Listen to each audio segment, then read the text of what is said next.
porque Melquisedec conocía ese secreto y fue el que les transmitió a Jesús el Cristo para que fuese lo que fuese, porque nosotros sabemos que Jesús el Cristo es sacerdote ungido de Dios inmortal por Melquisedec, según la orden de Judá, no según la orden levítica, que era lo común en aquellos tiempos. Entonces Jesús el Cristo pertenece a la iniciación cósmica verdadera, donde Sanat Kumara, que también es un regente de la vida en el universo, en lo que es la escala de la jerarquía de los elogines de Dios, se encarga del asunto. Pero total, quien sepa manejar esa corriente electrónica, que es crística totalmente, entonces puede convertir en oro su propia vida. Por eso es que hay una tradición que decía convertir el plomo de la personalidad en el oro del espíritu. Es decir, la riqueza es convertir la carne en espíritu y convertir el espíritu en carne.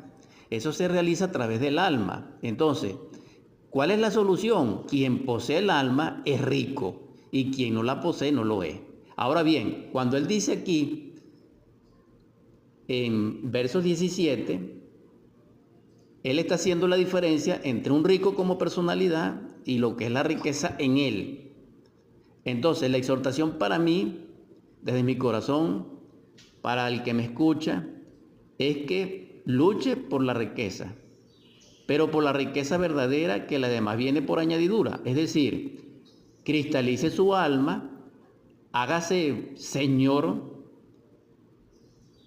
y enseñorece de su propia alma, creando dentro de sí lo que se conoce como la Nueva Jerusalén o la Jerusalén celestial. Porque la Jerusalén celestial dentro de nosotros, en unos aspectos estructurales de ella misma, contiene el alma. Porque si nosotros tuviéramos el alma o la poseyéramos, vuelvo a repetir, una vez más en forma contumaz, con el propósito de orientación colectiva del que me escucha, es de que si nosotros poseyéramos nuestra alma, el Cristo nos fuera dicho, en paciencia poseeréis vuestras almas. Es decir, no la poseemos, pero podemos poseerla haciendo el trabajo respectivo que está descrito en esta sentencia apocalíptica. Entonces, concluyendo con Apocalipsis 3, 17, 18. No es rico quien posea riqueza, no. Ya lo vamos a demostrar con otros versículos. Rico es quien en la gracia de su padre y madre ha creado su propia alma, que es la morada de su propio padre y madre, y él, como su divino Elohim interior, le hace permanente en la abundancia, en la prosperidad, en la felicidad y en todo lo que es beneficio interior y personal. Ese estado de abundancia, de felicidad, de sabiduría, de prosperidad, es la riqueza. Pero esa riqueza se consigue, repito, transmutando, transformando el oro del espíritu en la personalidad. Pero para ello hay que transmutar ese plomo, es decir, convertir el plomo del yo, del ego, de la falsa personalidad, de los errores, los vamos a desintegrar y en esa desintegración surgen las virtudes. ¿Por qué? Porque cuando nosotros desintegramos el odio, surge el amor. Cuando desintegramos la lujuria, surge la castidad. Cuando nosotros desintegramos la gula, surge la templanza, la continencia. Cuando nosotros desintegramos la pereza, surge el amor al trabajo, el optimismo, el entusiasmo, el poder creativo de la labor y del arte. Entonces, necesariamente es comprender esto. ¿Por qué? Porque ese oro potable está inherente a nosotros. Fíjense ustedes, ¿por qué se dice que el halo de luz o el aura de los santos que han llegado a una perfección de serafín y mucho más allá es color de oro?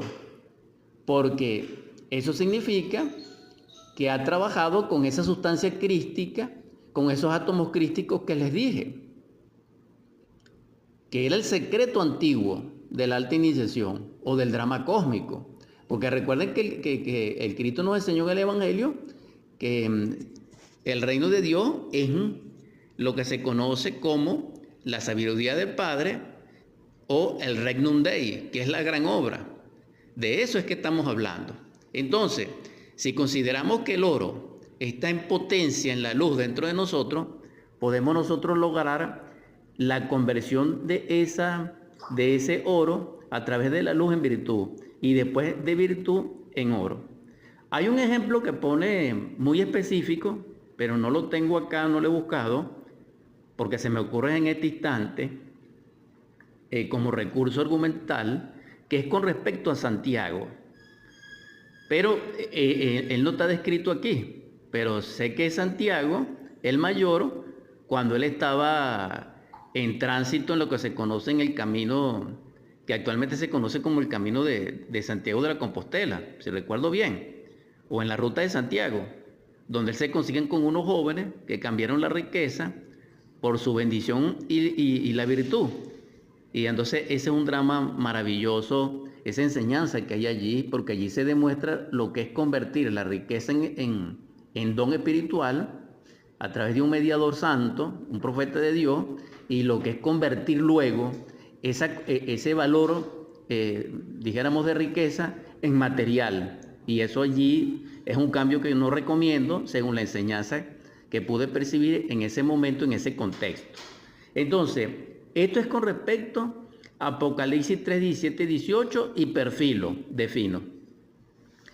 Quien quiera lograr la riqueza, que es la exhortación a mis hermanos que me escuchen en casa, a todos, no importa la edad, es que tenemos derecho a la prosperidad, tenemos derecho a la progresión, tenemos derecho a ser felices en abundancia. Nosotros vemos a nuestros hijos felices cuando estamos en abundancia, pero nosotros sufrimos, nosotros padecemos cuando hay carestía. Y nosotros fuimos bendecidos con una tierra rica. Entonces no podemos seguir destruyéndola. No, porque eso vamos a tener que pagarlo a las futuras generaciones, que a nosotros nos entregaron un país bellísimo, rico, y lo estamos destruyendo. No. Y les exhortamos a la riqueza verdadera en espíritu y en cuerpo, a través del alma, que es el misterio, donde está depositado la riqueza. Todas las riquezas de Dios para nosotros están depositadas en el alma. El alma la transfiere a la conciencia y la conciencia la transfiere a la mente y a nuestro cuerpo. Esa es la estructura. Quien comprenda eso, entonces comprenderá la necesidad de crear el alma dentro de sí, de formarla, de cristificarse, de santificarse.